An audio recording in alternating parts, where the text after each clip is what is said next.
Welcome to the Thriving on Purpose podcast, where we teach Christian entrepreneurs how to build a strong foundation of faith, growth, and skill to lead and thrive on purpose in life and business. And now, here are your hosts, certified coaches Elisabeth and Sebastien Richard.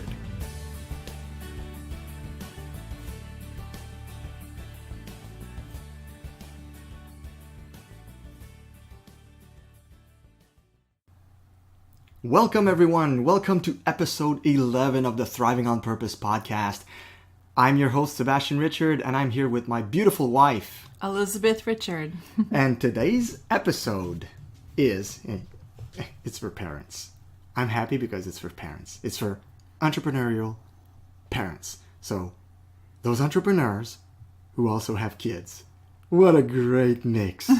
Huh? Starting a business and having kids. The title is Entrepreneur with Children Survival Guide.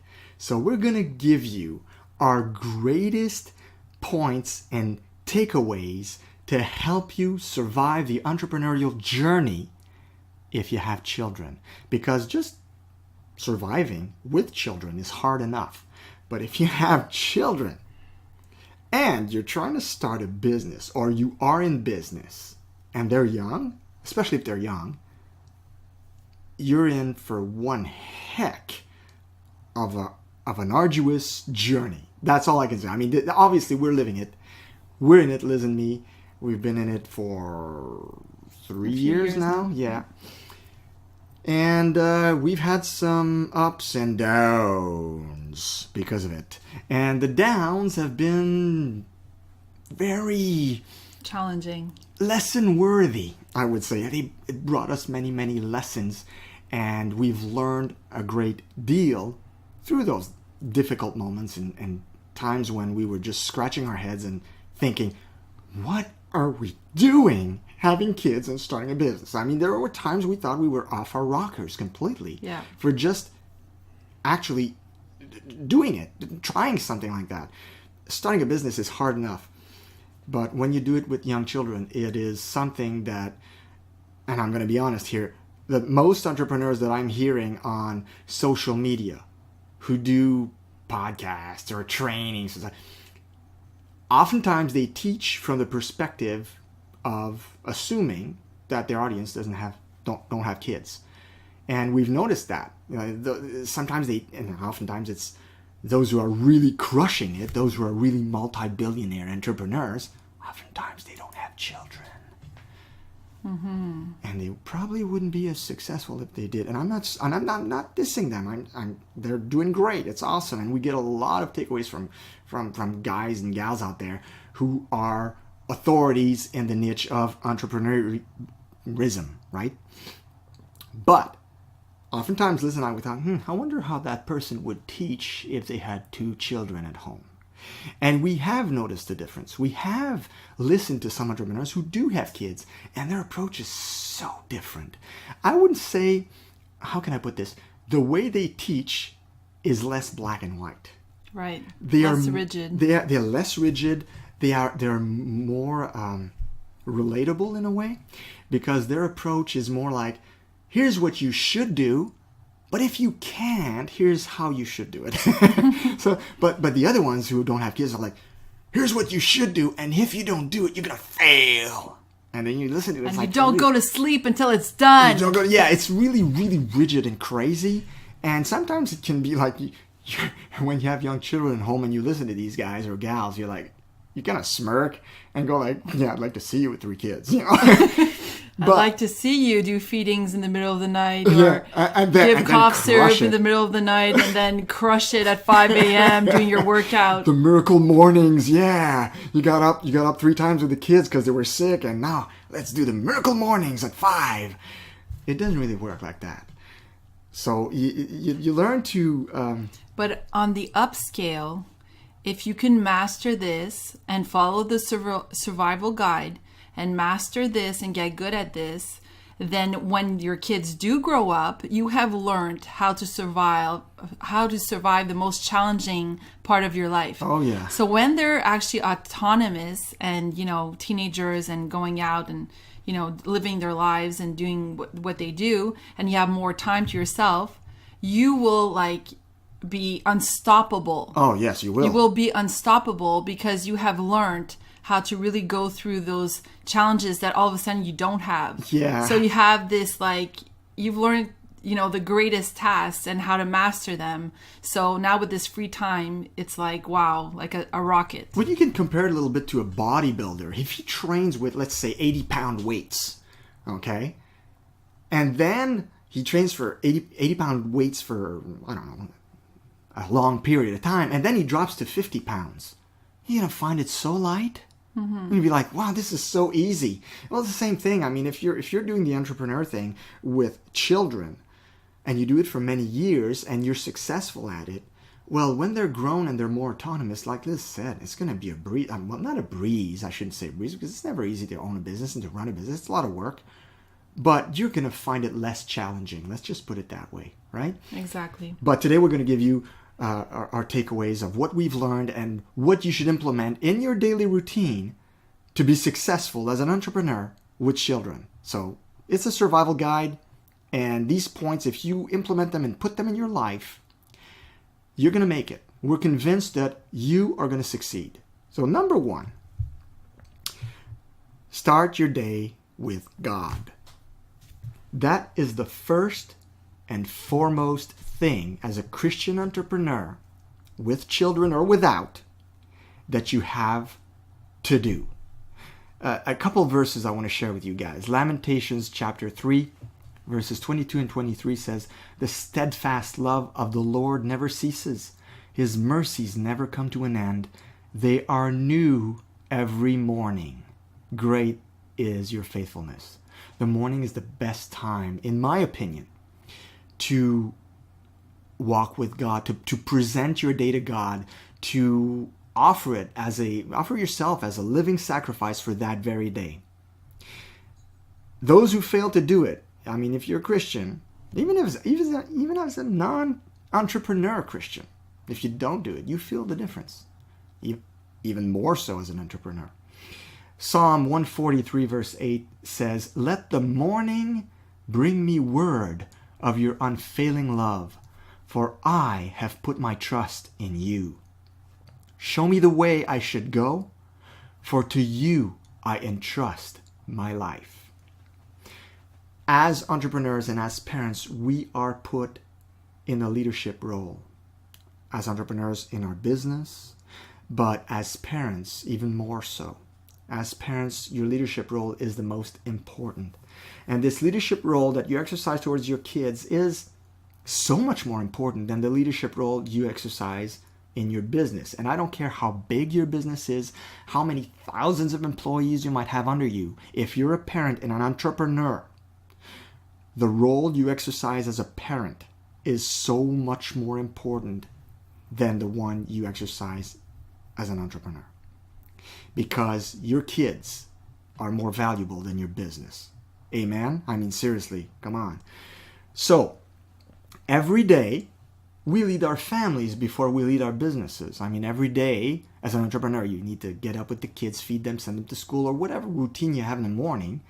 You're already leading your family. So if you have spent time with God before you begin this, you're actually investing in that very important relationship before you step in it in the morning. Okay, so your relationship with God, everything you're going to cultivate during that precious quiet time with the Lord when you get up is going to trickle down in your relationship with your kids in the morning, then how you run your business later on, the decisions you make, the people you influence or the people you're leading.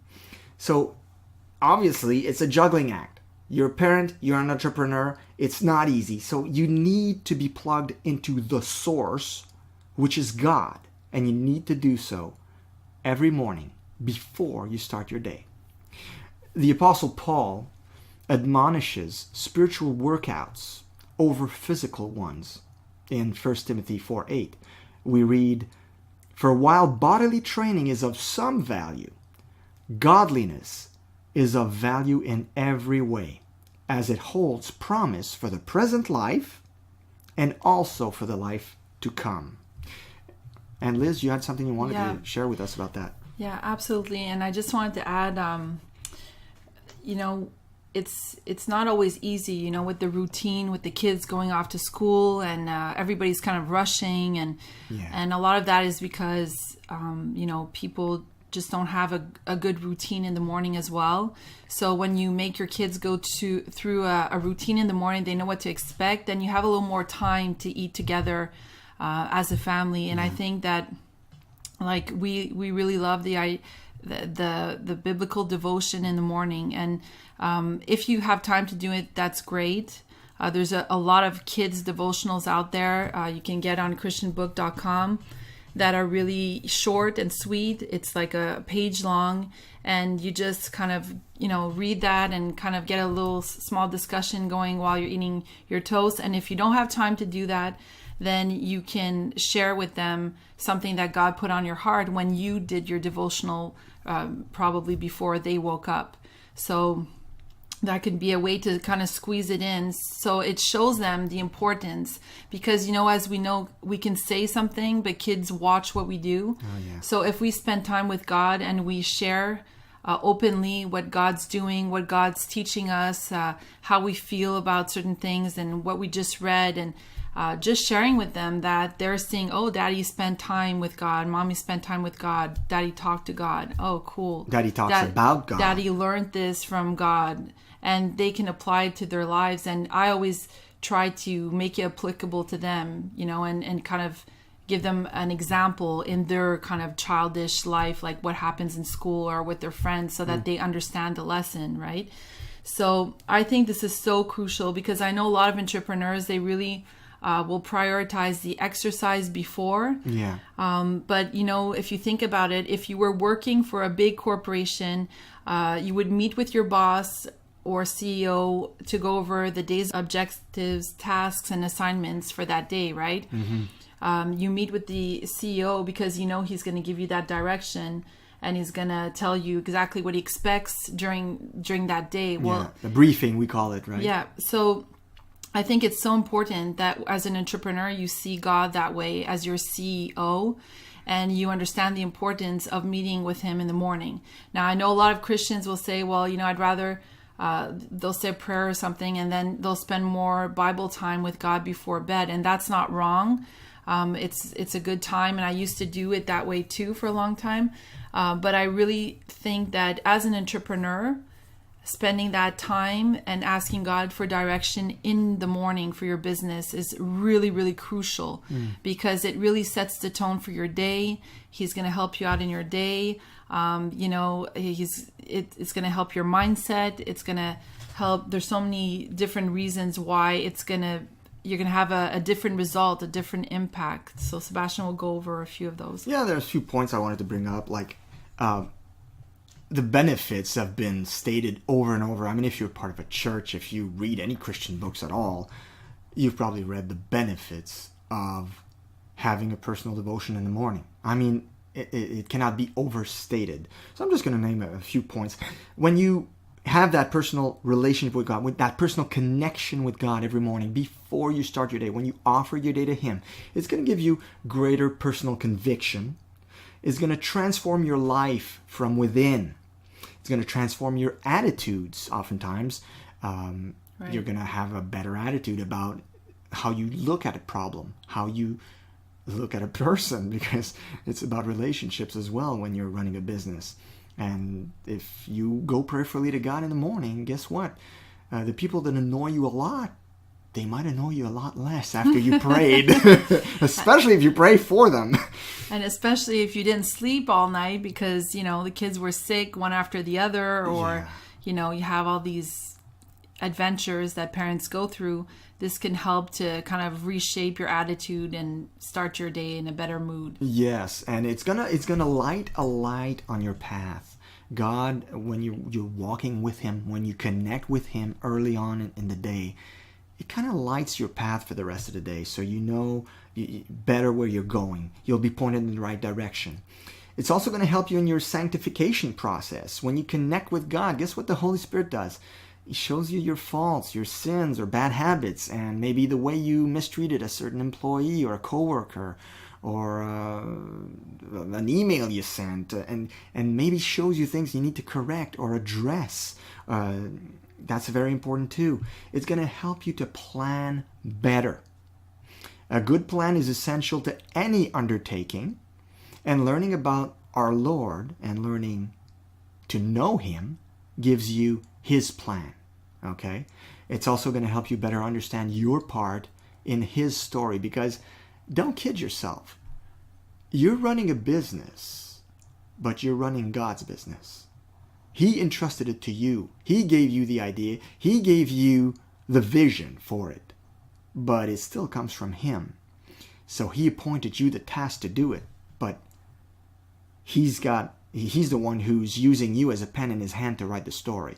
Right. Okay? So you're going to understand better your part in this story if you come to Him early in the morning, regularly, every day. So we could list like a tons more benefits. I mean, this is part of the Christian walk. It's not just part of the entrepreneur walk. But I think you get the crux of it. Basically, it's super important as a Christian, even more so as a Christian entrepreneur, and even more so as a Christian parent entrepreneur. So it's like the more responsibility God entrusts you with, the more crucial it is that you get that devotional connection with Him every morning. And ask Him where you want Him to strengthen your foundation, your business, where you want Him to take your business, like all the business questions that you have. The problems. Where should I go with this, Lord? What direction? I've been dealing with this for weeks now, this thorn in my side, this problem in my business. How should I deal with this? Well, you won't know unless you connect with Him.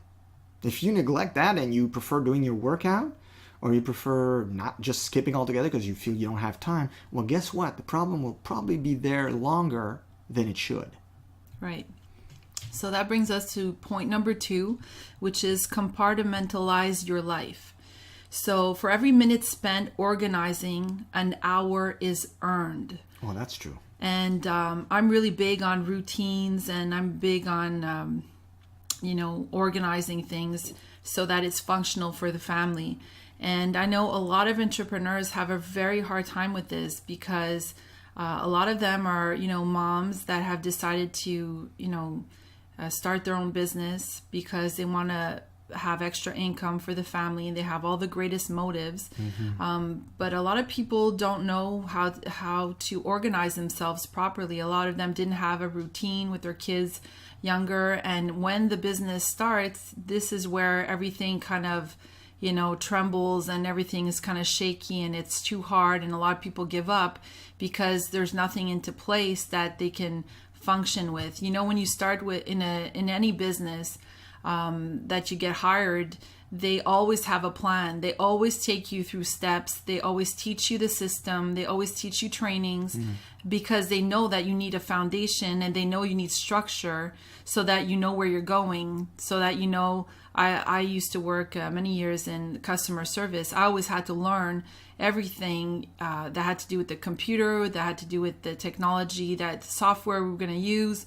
There's a lot that we needed to know before we were even able to answer questions and give customer service, right? So there was structure there. So don't think that because you're an entrepreneur at home and you can work in your pajamas and your slippers or whatever, and be relaxed, which is an upside. You don't have to go in traffic, and you work from home, but you do need structure, because if you don't have some kind of a routine that's functional with a family, then everybody else in the family is going to feel it. And actually, if you're running a business from home, that could be your greatest enemy in a way, because like Liz said, if you are able to work in your pajamas or whatnot, this aspect of running your business can make you lazy. It can make you, not lazy, but it can make you get into that kind of trap. complacent, or like, well, I don't have to do this, do that. So personally, I like to get dressed. First thing when I get up, I like to get dressed right away.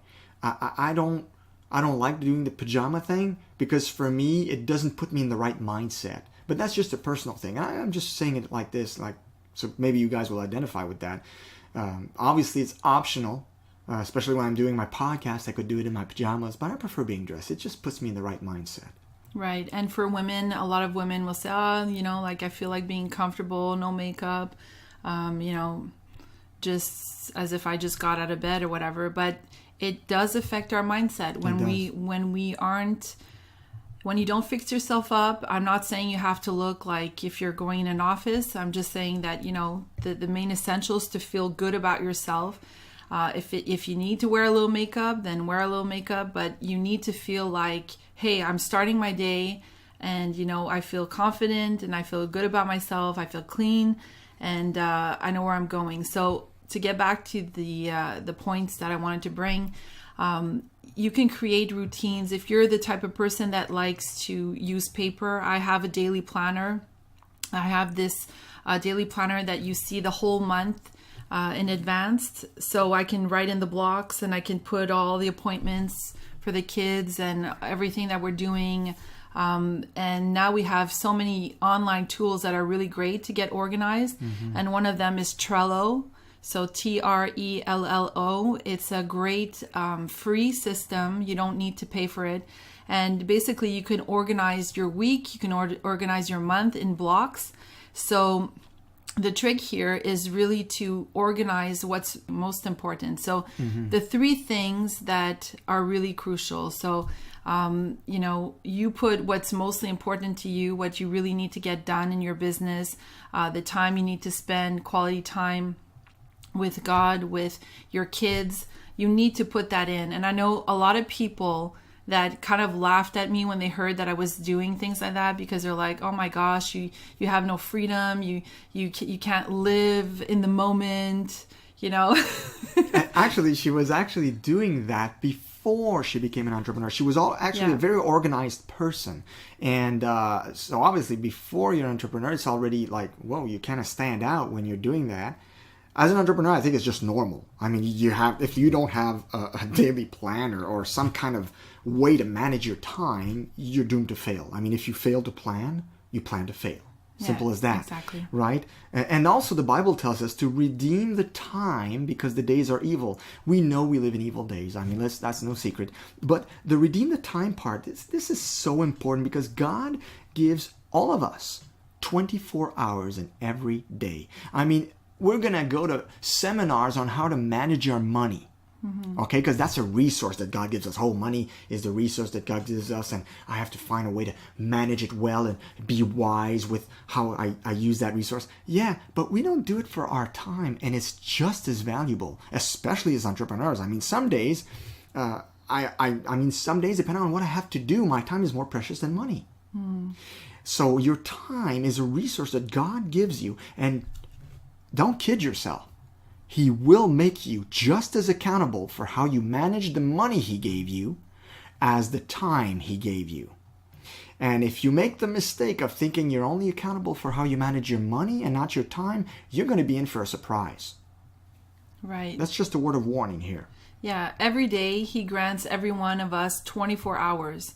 How we make the most of this resource will either be commended or reprimanded. So, either you run the day or the day runs you, Jim Rohn once said, and it's very true. And especially when you have kids, you have less time. They have needs. They will express their needs. Don't worry about it. No, you don't have to go see them and say, what are your needs? Don't worry. They'll probably come while you're on the phone with an important client and tell you their needs then.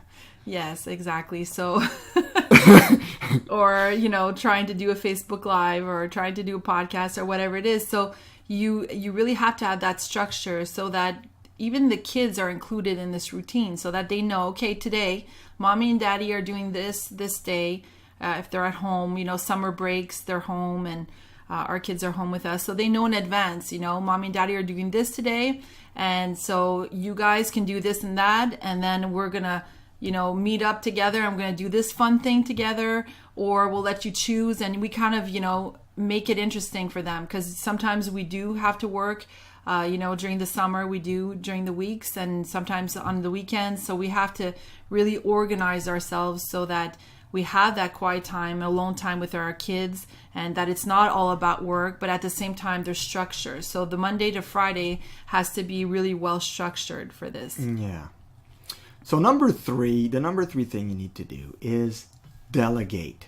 David Allen said, you can do anything, but not everything. So basically in this quote, he's encouraging you, saying you can do anything. You're able, but you can't do everything.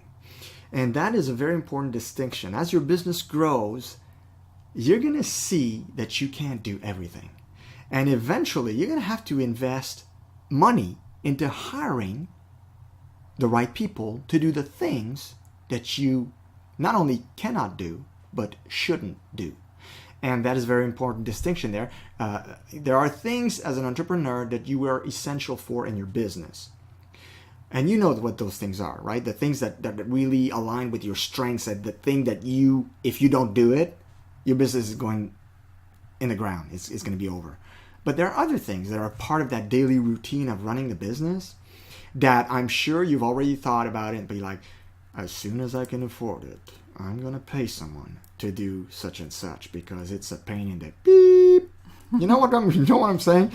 So you probably know about these things. And these are super important. And it's so wonderful today because we can go online, we can go on Fiverr, we can go on all kinds of websites that there is Upwork, where you can hire virtual assistants.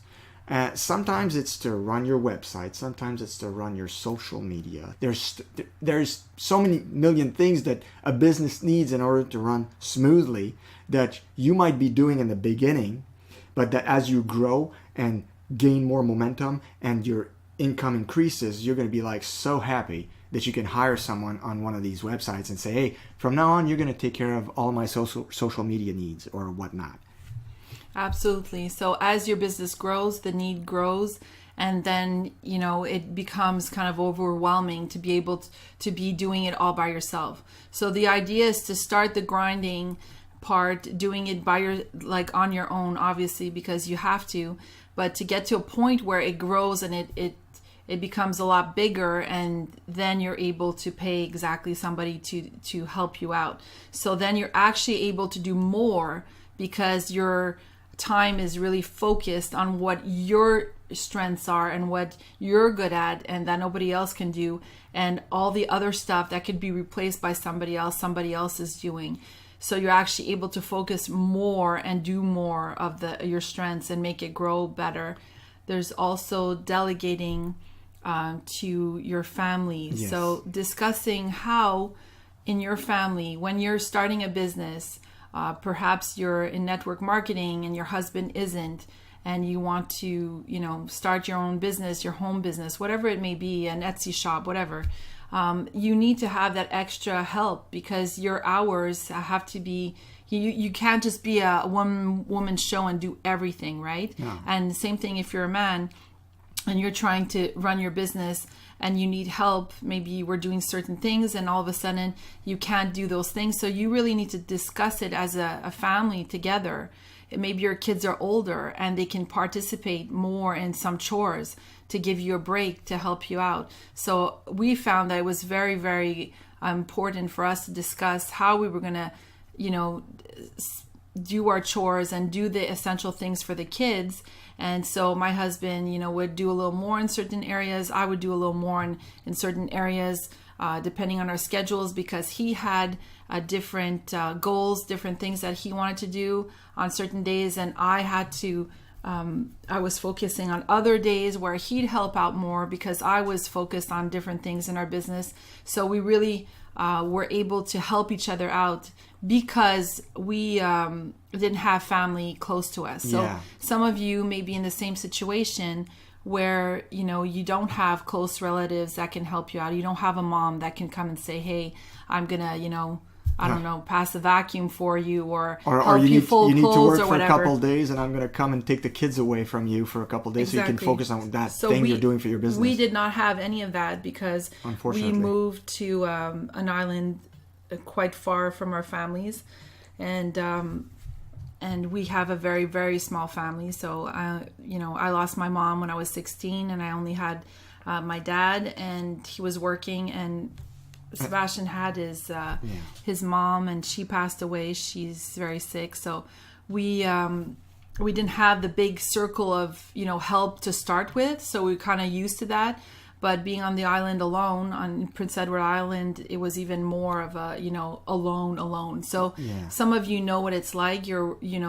You've moved away from your families for your jobs or whatever. So you really need a support system. You really need something to help you. There's different resources too. Like if you've got kids and you need a break, daycares. There's And for some people, that's a way of delegating. It's just saying, okay, I'm sending my kids to daycare. Some people will work in their churches. They'll have friends that will say, okay, let's trade nights. I'd like to have that time alone with my husband on a Friday afternoon or something. Can you take the kids? And then I'll do the same for you the Friday after. There's different ways to be creative to have that extra time. But delegate, definitely talk to your spouse about what's important, what needs to be done during the week. Like we did that early on in our marriage. We wrote down basically all the chores that needed to be done, and that was even before having kids. And we'd say, okay, so pick one. Like we kind of played a game, pick one. What do you not mind doing? It was kind of like, when you're named captain of teams in gym and you have all the players in front of you. Well, it was like I was captain and she was captain. And it was like, okay, I have first pick. I'm taking this. And at the end, there was that chore that nobody wanted to do, but you're stuck with it because if you lost, if it's your turn, you just have no choice to do it. Yeah, and you adapt, right? These are the kind of games you play when you don't have kids, and then when you have kids, you realize it's really important to do what you're supposed to do. It's always open to renegotiation. That like those tasks, those chores and stuff. Exactly. And the fourth point is ditch perfectionism. So this was a big thing for me because as you can see, and probably you've kind of noticed, I had routines and stuff even before kids. So I was kind of a bit of a perfectionist and wanted things perfect and wanted things organized. And part of the reason about this is because I saw the importance, but I also saw the time freedom it gave me. So people that are very organized and get the stuff that they don't really want to do done, then they have more free time to get this, the stuff that the leisure time with their husband or with their kids. And so that's why I always saw an importance in that.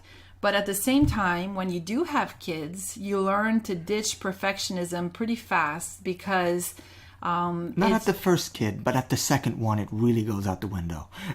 Yeah, the first one, you're still trying to juggle everything together with, the messy hair, and you're just trying to get it all done, and you're, exhausted. But when the second kid comes in, you're like, you know what? I have to ditch stuff. Like there's stuff that, forget it. It's just not important. And then all of a sudden, you start gauging what is important, what is crucial, what is super necessary, you start ditching all the non-necessary stuff, the things that you do just because you want it done, but it's not really important. So here's a quote: "We can choose to be perfect and admired or to be real and loved." Glennon Doyle Melton.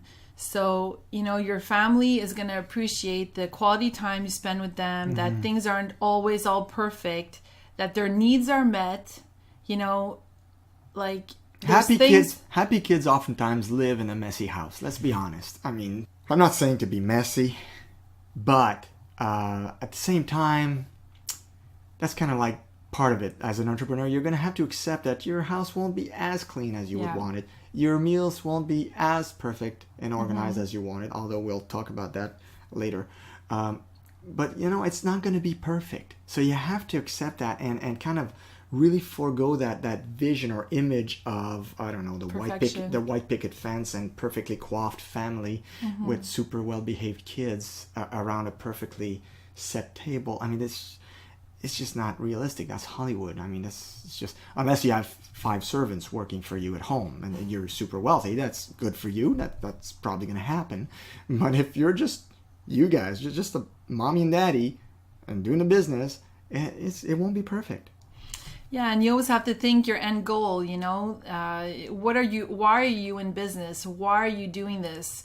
what's the bigger picture? Yeah. You know, and for us, helping others was really, really huge. And so there's sacrifices, there's things that we've done and that our kids have been part of and that they understand because they understand the bigger picture.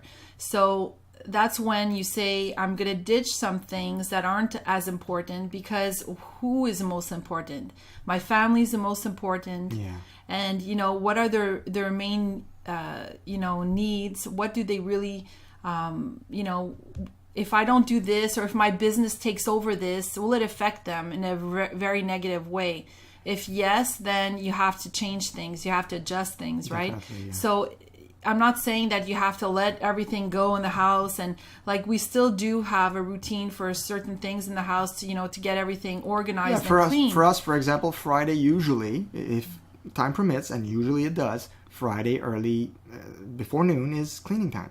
Yeah, and we do stuff like that during the week, here and there also, so that we don't have to take like half the day to clean the whole house. That never ends, right? Because you have to kind of go with the flow and kind of clean up as the messes happen and whatnot, right? So just remember, the first point we talked about the routine and the blocks. Like, don't be too rigid with that. You will try, it's just good to have it there visually in your daily planner. You try as best as you can. Life does happen. Kids get sick. All kinds of things happen. So I don't want you to, be so perfect with this and thinking, oh, I have to be structured and have a routine and then I'm gonna be amazing in my business. It's gonna help you. It's a great guide. So what we use it as a guide. It has to be a flexible guide. It has to be flexible, and sometimes even us, we'll say, okay, we want to do our podcast this day, and then we do the planning this day and the studying this day. But sometimes life happens, kids' appointments, all kinds of things happen that we have to kind of readjust and say, okay, no, we can't do it then. We'll replace it there, and, we adjust the schedule. Yeah. But at the end of the week, it all pretty much gets done. Exactly. Most of it anyway, you know? Yeah, that's a good way of looking at it. Like, basically, you have to do your schedule day by day, but really, Flexible. if you're gonna evaluate it, it's good to evaluate it week to week. Say, okay, did we accomplish? Because you can evaluate, you can try evaluating day by day as a Christian parent who's also an entrepreneur, but it's more disappointing when you do it on a daily basis. I found because some days will catch up, and other days are unpredictable, and it's really tough. But week by week, usually we get everything done. And even though if it wasn't done in the order we set it up, right, it still gets done. And that's something I also had to learn, because Liz is not the only perfectionist. And I learned quite fast as an entrepreneur that things weren't going to be the way that I saw it in my perfect little mind, with the kids running around, having needs, and needing mom and dad. So, for example, like when I wrote my book, I was very, very strict on when I would write, but sometimes it wouldn't be possible for me to write in certain blocks of time. So I had to adapt, and sometimes I would take weekends to write. Some other times I would take evenings, even though I preferred doing it in the morning. But the point is, I got it done, and my coach at the time said, take imperfect action every day. And I think that's one of the best advice I've ever had, especially as an entrepreneur with kids. That's basically what we do every day, is take imperfect action every day. And so you kind of ditch perfectionism, but you're all about action. You're getting it done anyway. And it's better to do something imperfectly than to waste too much time trying to get it perfect and actually not getting it. For some people, it paralyzes them. They look at the perfect image of what they think it should look like, and because of that, they get discouraged and like, I'll never do that, or the kids are too much, or this is too much, or forget it, I can't do it, and they just let it go. And I think that perfectionism is your worst enemy. There's this quote by Ann Wilson Sheff that says, she said, perfectionism is self-abuse of the highest order. And I think that's so true, especially as an entrepreneur. If you are stuck in the perfectionist mode, it's self-abuse, and it can lead to other abuse. I mean, Steve Jobs, if anybody's seen documentaries or movies about Steve Jobs, he was a perfectionist. not only was he self-abusive, but he was abusive of people under him as well. He was not the best person to work for. It was quite nightmarish sometimes to work for him. So perfectionists have a tendency to ask tremendous things from themselves, and as a result, they ask the same thing from others, and it can be a real pain in the beep. Yeah, and to get back to just an example, a lot of couples, one person is an entrepreneur and the other may not be, and sometimes, you know, they're both entrepreneurs like us, and that's where it gets kind of tricky, you know, because there's different things that we both want to get done. And like when he was writing his book, I know for him it was challenging because he had his 40-hour job that he had to do, and that was the evenings. He'd get back late, and even sometimes is like, oh, I had a great idea, and then he'd start. I'd jump on the computer. Computer late at night, knowing that he had to get up at 6:30 because the kids are all up and school and everything. So, you know, there's sacrifices to be made as an entrepreneurial family, especially if you want to get certain goals done. But he achieved that, and we worked together. There's a lot of times that I took out the kids and got them busy while he decided to stay home on a nice sunny day and write. And you know, she would sacrifice her business, her side of the business, and it was kind of hard. I mean, we had some tension moments where we got real tense, and it was hard on our couple. And of course, if we had to do it over again, I think we've learned from that, and we would probably adapt differently. But we did learn these valuable lessons as we stretched ourselves so much, I guess you could say. And we learned some great lessons, and we're happy to share them with you today. Yeah, so for that point, just remember, take imperfect action. It's better than not doing anything. At the end of the week, at the end of the month, at the end of the year, you'll look at everything you've accomplished and be amazed that you did this and pulling it all off with kids because you took imperfect action, and you get better as you do it. That's the secret, really. So everything that you're mounting in your head, that you're, you know, trying to make everything perfect, you can't, because a lot of the stuff that you're going to learn is as you go. You learn by experience. So it's actually a beautiful thing, because the more you do it imperfectly, the more you get better at it, and then it ends up being pretty good, you know? Yeah, pretty close to perfect, actually, after a while. So number 5 is meal prep. So the meals you plan compensate for what is unplanned. So that means if, you know, those are essentials, right? Everybody needs to eat. Yeah. Your family needs to eat. Your kids are the first ones that are going to let you know that they're hungry, right? They'll remind you every half hour, Liz. That they want a snack, that the supper's not done. They get back home from school, they're starving, whatever, you know? So if you have a good meal prep plan, now I know a lot of you women are listening to all this and thinking, oh my gosh, I'm going to like end up being Superwoman. I can't pull all this off. I'm not Wonder Woman. There's different ways to do it. So I know a lot of super organized people that take all their Sunday and do a whole meal prep for the whole week, and they're able to pull that off. Kudos if you can do that. For me personally, it's just too hectic with the kids all over the place, and there's just too much going on, that I'd rather just make a really big meal on Sunday nights. And sometimes I get the crock pot going, so I've got 2 meals and I'll freeze some of that. Yeah. And, you know, we'll eat some leftovers on the Monday, and that's fine for us. That starts our week better, because Mondays usually are a little crazy, you know, with kids going off to school and everything. So I like to have the leftovers on the Monday of whatever we had on Sunday. That I found really kick-started our week better. I love the crock pot. That's a slow cooker. I think that's absolutely the best invention for any mom on the planet. Yeah. I used it many years before I was an entrepreneur. I think it's really great because you can just dump everything in the pot, and it cooks all day. And then when you have homework and the kids, you know, come home and everything's like, I have 2 that are young doing homework, and the third one that's all over the place because she's 3.5 years old. So when we get into the crux of doing that, then, you know, we're really glad that ding, ding, ding, supper's ready at 5:30, whatever time we eat, because we didn't have to slave over and prep, and then, you know, you just end up making just anything. We actually have a good, healthy meal. So that's really important, to either do meal prep or a slow cooker, something like that, to, you know, really have a nice supper together. And on the note of meal prepping, obviously it's a great way to save money and to be ready, basically to have those meals ready. But some people see like, eating out or ordering out, that's a waste of money. But that's not true. For example, Domino's Pizza, where we live, Domino's Pizza has a 50% off on Mondays.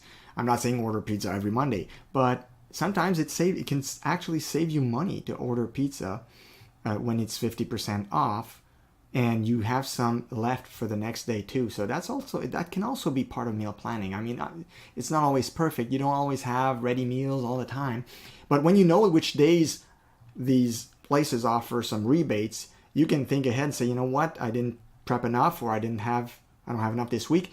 I know that Wednesday they're going to be 50% off, or Monday's 50% off. I'm going to plan that ahead, and that's what we're going to get for that day. And that's fine too. I mean, I'm not saying, like I said, I'm not saying feed your kids pizza every Monday, but it's nice to have these specials going on sometimes.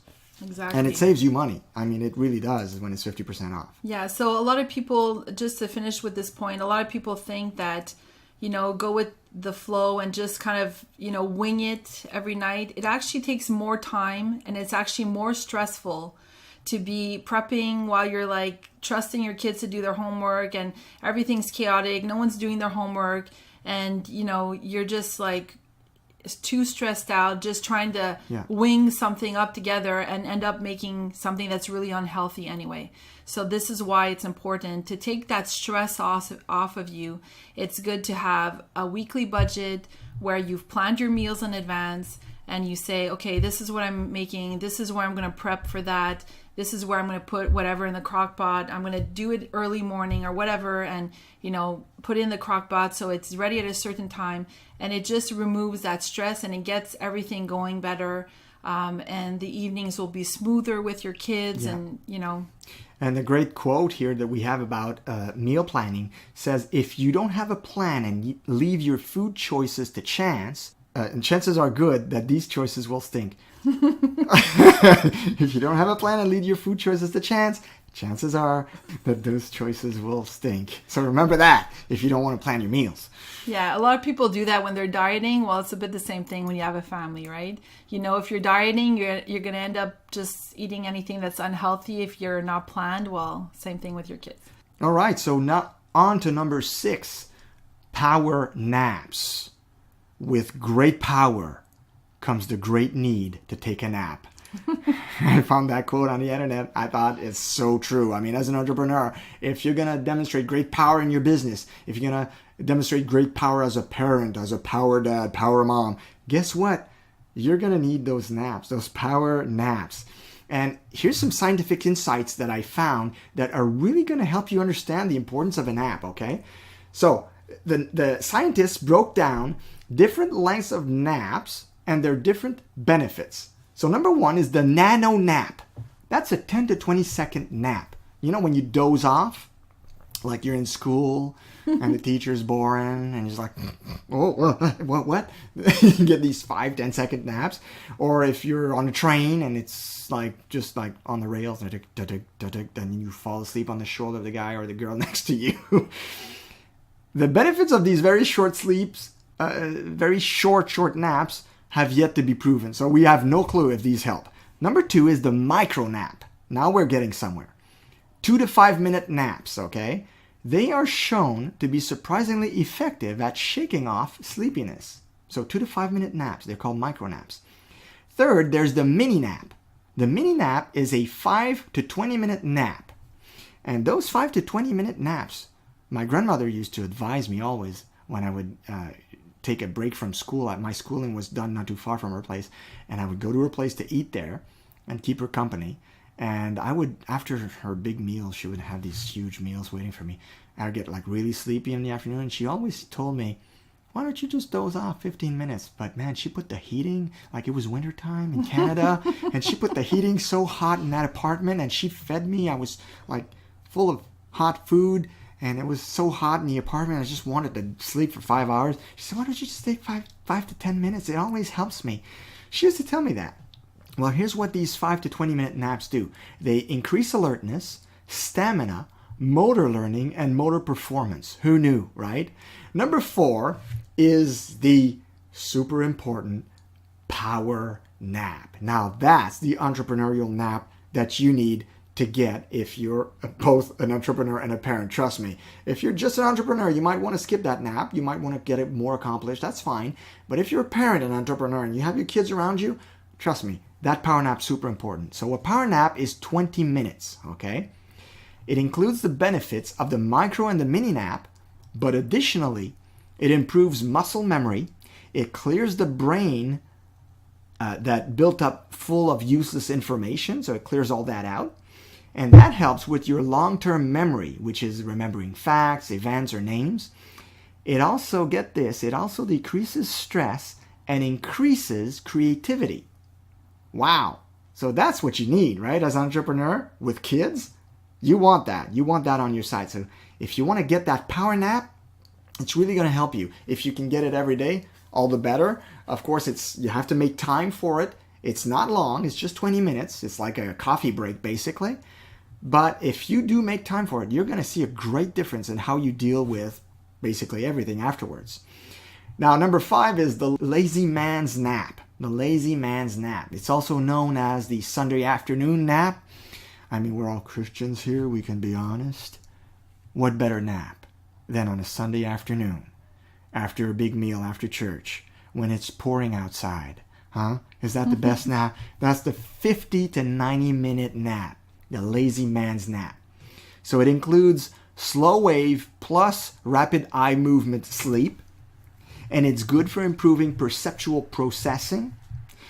Also, when the system is flooded with human growth hormones, it's great for repairing bones and muscles. So this is like the nap that Liz referred to as... It's the old man's nap. Yeah. The elderly nap. The elderly nap. And she said her grandmother used to take these long naps. And she said no wonder she lived to be 93. Yeah, right? She lived a very long time. But as we know, as entrepreneurs, it's not always possible. So Sebastien was talking about Sunday afternoon. So sometimes what we do is we sleep a short nap on Sunday afternoon. We try to follow Katie's schedule just for that time. It's about an hour and a half. But when we're talking about naps during the week, it could be more of a 20-minute nap that's more realistic. Yeah, but that really kicks you up a notch. Yeah, and sometimes I'll be honest, some days I just have too much work, so I don't do it. I'll skip a day, so I'll do it every 2 days kind of thing. But I did notice that when I do it, it is true. It really does give you mental clarity. Yeah. And for those of you that are in network marketing or some online business, and maybe you're working your business in the evening, maybe you have studies to do. You want to study whatever it is, concerning your business, and the best time you'll do it is in the evenings most of the time because your kids are asleep. You actually have a lot more mental clarity. So I've learned a lot in the evenings because of that. Yeah, actually, it's getting the habit of, for me, getting a power nap actually helped me to quit the afternoon coffee.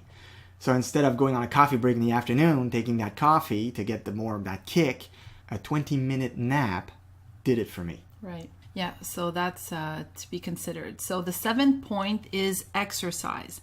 Mornings are best because it gets the blood flowing to your brain and sets your body on an active rhythm, which propels you for greater momentum during your day. So a lot of people think that exercising, is mostly just to lose weight and all that, and to look good and to be fit and whatnot. We know that we live in a very, superficial world and whatnot. But I really want you to think of it from a healthy standpoint. It really does give you mental clarity, alertness. Yeah, so you can squeeze that in after your daily devotional with God. You can get a little exercise. Now even here, we know you've got kids. We don't want you getting up at 4:00 in the morning. You have to be realistic. So maybe a short period of exercise is best for you while your kids are young. Or just picking certain days. Maybe your husband can get them off to school while you do a little more exercise. And not everybody has the same biorhythm. I mean, some people like doing exercise in the evening. They're more like night birds, and they'll be able to work till midnight after that. They'll do it maybe depends on your life. 8 o'clock or whatnot. everybody's different, but I think there's like a recipe to bring that in your schedule. It doesn't have to be a long workout. Obviously, if you're used to working out, you might want to do an hour workout. That's fine. If you've never worked out before, maybe you want to start with 10 minutes. It doesn't have to be much. It can be just taking a fast-paced walk for some people. That really gets the blood flowing when you take a fast-paced walk. It increases your heart rate, and it gets that clarity of thought. I found that when I went out for a walk, it gives me all these ideas because I'm meditating and thinking about my business, thinking about things I should implement or do, or what I'm going to write, and it really brings out that creative juice when I'm moving. Yeah, so Sebastien really enjoyed the morning walks. Sometimes it's possible, other times it's not. Sometimes you'll prefer getting up a lot earlier before your kids. Other times, I've squeezed in some workouts in the afternoon after homework time while we were waiting for supper. I tell the kids, come on, let's go do some workout, put some music and move around. And I do the workout, they jump around, they'd have fun. And, I ended up getting it done. And it was just like, 25 minutes of aerobics. Exactly. But for me, that I felt like super energized and pumped. And since I had a lot of work to do, in the evening, then that gave me more energy for the evening. So it really depends on your schedule, when you need that energy, when you can fit that in. Yeah, and your parents, right? You have kids. Kids always have energy, and they're always willing to move with you. So you can vary. I mean, if you're used to a certain way of doing your workout, that's fine. But sometimes you can vary and say, hey, kids, let's go play badminton outside. It's hot today. I'm going to get a good sweat going. Play soccer with your son. Play soccer with your son. And like, whatever. I mean, just move. Get that body moving. Yeah, and I know some Christian entrepreneurs that have very, very young children. Some of them will, bring their kids off to school, and then with the younger children, we'll do a workout on YouTube, and the kids are part of it, but they're still getting it done early morning. So you just have to fit it into your routine, but just remember, it's not just essential to lose weight and stay fit and feel good. It's really great for mental clarity and to stay sharp. So point number 8, avoid parental guilt. Now this one is crucial. Parental guilt, for those of you who don't know, it's the plague of the entrepreneur with children. We feel as if we never give enough quality time to our kids. Just to put things in perspective, let's think about our ancestors. They often worked from sunup to sundown on the farm, so the father would get up and be gone like 12 hours. And don't kid yourself. The moms back then, we think, oh, she was a stay-at-home mom. She must have spent her whole day with the kids. No.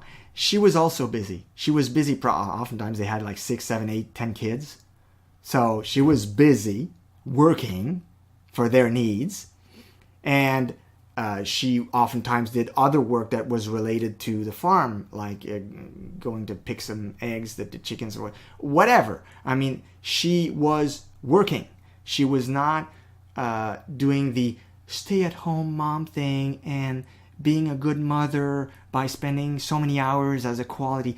And I know I might sound like I'm dissing that. I'm not. I mean, that's fine if you're not a Christian entrepreneur. But if you are a Christian entrepreneur, you're basically working kind of like back in the day in a way. If you're a lady Christian entrepreneur, I mean, you're busy doing that work, that Proverbs 31, that woman who goes out and buys a field. I mean, she's busy. She gets up early in the morning to tend to the needs of her family. That's being busy. So I'm talking about the busy woman entrepreneur here. And I know the dads don't deal as much with parental guilt. Okay, it's more a plague for women, unfortunately. The moms have a harder time with this. So I think Liz wants to talk about that. Yeah, so you'll see a lot of moms posting stuff on Pinterest of how to make a little marshmallow man out of, little snowmen out of marshmallows and slime and whatever your kids are into, and And that's all cute, and there's nothing wrong with that, by the way. There's nothing wrong with that, but as an entrepreneur, you have to, again, go back to the basics. You cannot do it all. And I do, these fun things with my kids, but I don't do it every day, and I don't do it every week. My kids know, like, when I do have this special quality time, I'll ask them, what do you want to make? What do you want to do? And then we'll plan it and we'll add it in there. It's scheduled, huh? Yeah. And every day, I have this really good time with them, especially in the summer and on weekends, that I'll add this stuff. But I won't spend all day saying, oh, well, I worked my business 4 hours, so now I have to spend another 2 hours making slime and making Rice Krispies with my kids because I feel guilty because I was working 4 hours or whatever, And society also works at making us guilty. I mean, they portray these ideal parents as those who spend, 10 hours with their kids, playing with them or being so involved in their life. But there's an expression in French that's called un enfant roi, which basically means making the child the center of the home. And that, believe it or not, is counter-biblical. Our children, we know as Christians, as believers, when you read the scriptures, you understand that the children are an addition to your already existing core, which is the marriage, the father and mother. So the children are an addition to that. They're not the center of it. They're not the center of the family. Everything does not work. Yeah, exactly. Everything does not revolve around them. They have to mold into their lifestyle. They're additions. They're like branches of a tree, right? Yeah, and you have to, go back to what's absolutely essential, your child, is he properly fed, cleaned, cared for, listened to, taught and disciplined, loved, you have to really look at these things, because I've known women that have spent a lot of time on crafts with their kids and, making jam and doing all kinds of stuff. And I'm not saying any of that is bad. I do some of that too. Yeah. But I'm just saying that you shouldn't make it such a big focus as thinking I'm the greatest parent because I'm doing this, because what's mostly important are the points that I just mentioned. And a lot of these women, their houses are complete dumps and messes, and no one knows, what they're going to wear. Everybody has dirty clothes, but they, spend all day doing whatever craft. And that's a bit dysfunctional, in my opinion. Your job is to teach your kids how to function, how to be functional little beings. So and if you look at families where they have more than 4 children, more than 3 children even, there's a lot of structure there. And the mom does do these things with their kids, but these kids know also how to do some of their laundry. They know how to fold their clothes. Yeah. They know how to help out and do things with their, for mealtime. They know how to do meal prepping. Like, this is what you're supposed to teach your kids, and it might sound boring, but this is what's going to help them out later on in life too. Yeah, the Bible says, parents, teach your children. The Bible doesn't say parents, play with your children. Mm-hmm. And I think that's very important to apply as Christians, as believers, as entrepreneurs. And I've seen couples that actually ended up in divorce because the mom was so kid-centric. Mm-hmm. That the man just got discouraged because the house was a dump. Everything else was falling apart. The man felt like this is completely out of whack, and it ended up in a divorce. Now, I'm not advocating divorce. I'm just mentioning a fact that sometimes this need to, feel validated as a parent, or this excessive parental guilt, can lead to very bad family situations if you're not careful to keep it in check. Mm-hmm. So a great way to avoid parental guilt during a workday is to take a few minutes, when your child comes over to you and says, hey mom, look at this, I made this, or I did that, especially when they're young, they want to show you everything. Yeah. It's really important to take that time and to look at them in the eyes and acknowledge and say, yeah, that's really awesome what you just made. And, you'll notice that your kid oftentimes will just run off after that and just go do whatever. Yeah, they won't want to stick around. They just want you to see that certain thing. And they're fine once you give them the approval of hey, yeah, that's great. I love what you did there. So kids really thrive on quality time.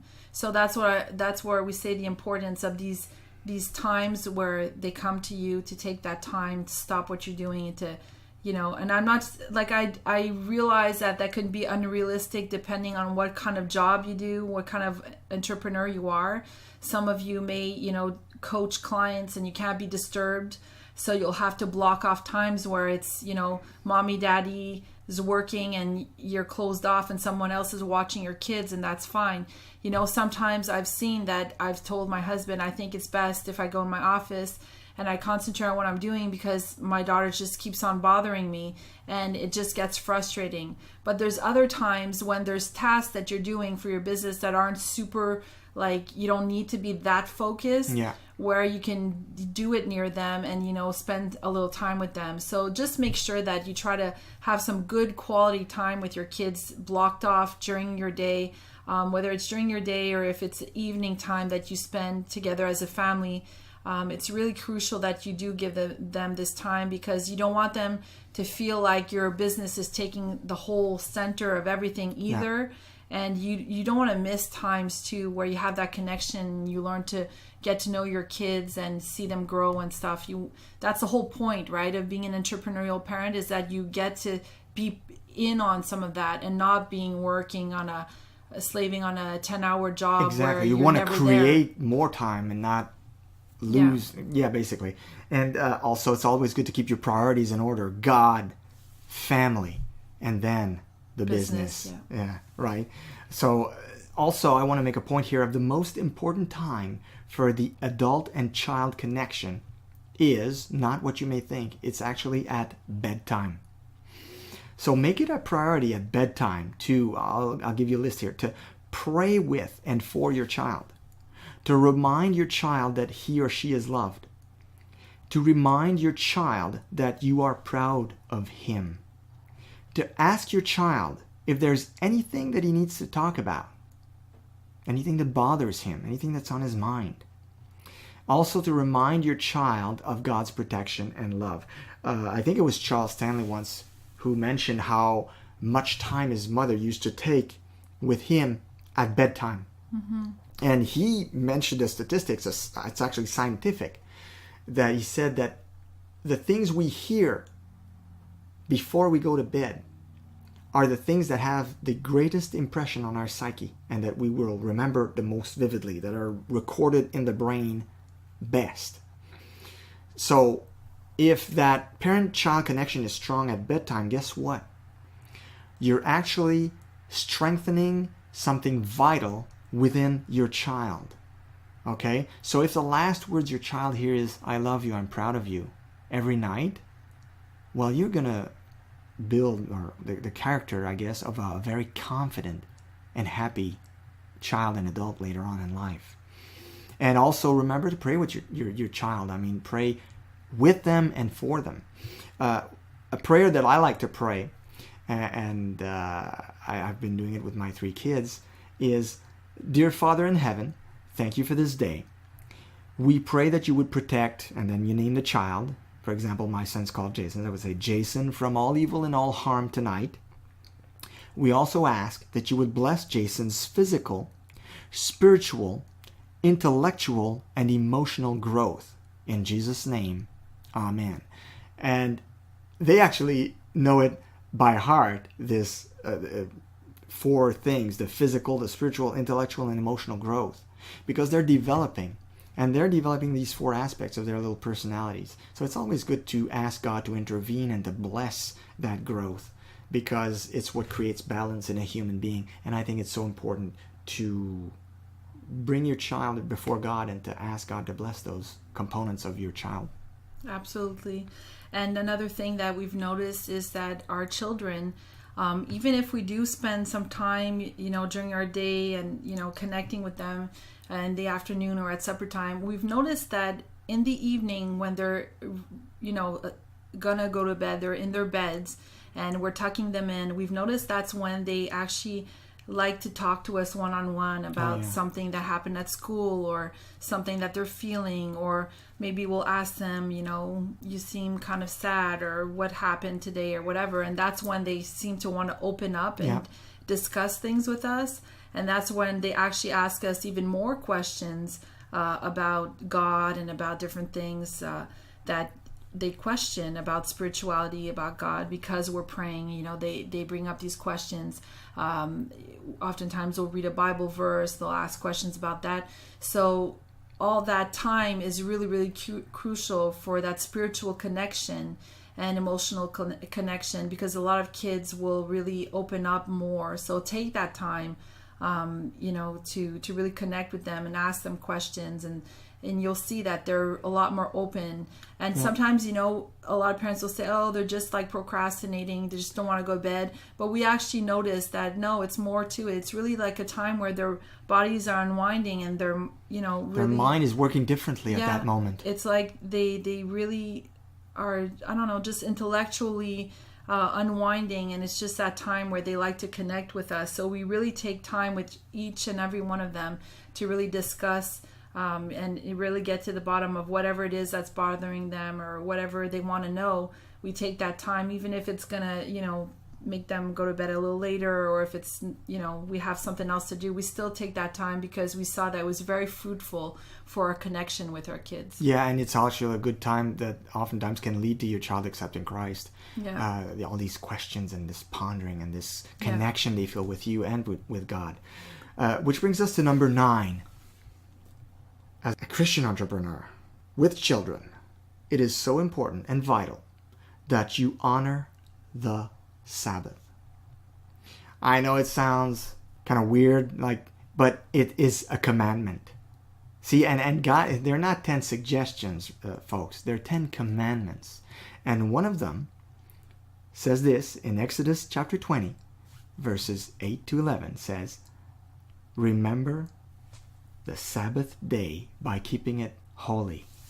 6 days you shall labor and do all your work, but the 7th day is a Sabbath to the Lord your God. On it you shall not do any work, neither you, nor your son or daughter, nor your male or female servant, nor your animals, nor any foreigner residing in your towns. For in 6 days the Lord made the heavens and the earth, the sea, and all that is in them. But he rested on the 7th day. Therefore the Lord blessed the Sabbath day and made it holy. So it doesn't matter to me if you prefer Saturday over Sunday for the Sabbath day, but I do believe that you need to set one day apart, that you will honor God and rest yourself and your family to get that much needed recharge. Because it's fine to work, but don't make work your God. And you have 7 days in a week, and God says set one day apart to rest. Actually, Sabbath means to cease. So it means rest. It means to cease activity that you've been doing the previous 6 days. So it's a cessation of whatever your work is. Yeah, so your body, your mental clarity needs it, your mental intellectual side needs to unwind, to stop learning, to just unwind. And your kids need it. Your kids need it. You need it. Do fun stuff and to think of something else. And, you need that. You need that connection with your kids to just go play and go have fun, go shopping, go do whatever with your kids, so that you're completely disconnected from everything else, because that's a rest for you. Yeah, and remember to teach your kid why you're doing that. You say, first of all, kids, God commanded it. But why did he command it? Is it an arbitrary commandment just because he's difficult and he wants us to stop? No. Jesus said that God made the Sabbath for man, not man for the Sabbath. What does that mean? It means it's necessary. It's important. If you don't do it, guess what? You're going to pay a price. Physically. You could even become sick if you work 7 days a week. Yeah, and I've seen a lot of people do that in the online business world. People tend to, want to get work done 7 days a week and work your business and do this and do that. But, you're actually slowing down your process, because when you get to Monday, you're not charged.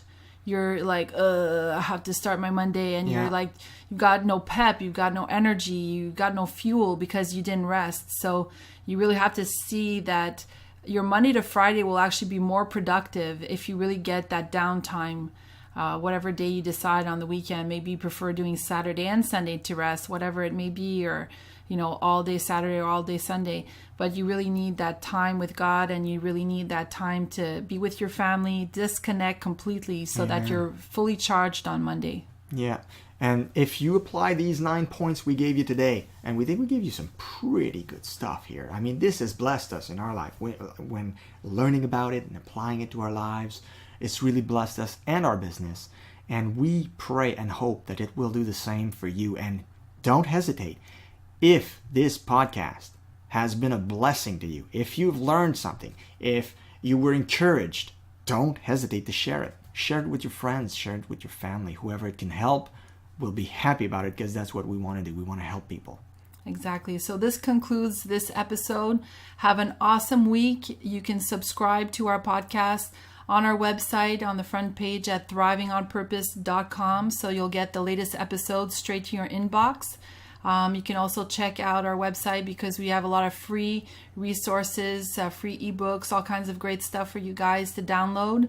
And that's it. So have a great week. Be blessed. And thrive on.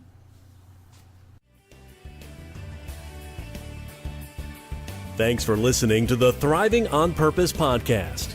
Be sure to visit thrivingonpurpose.com to access the show notes and to discover more fantastic content.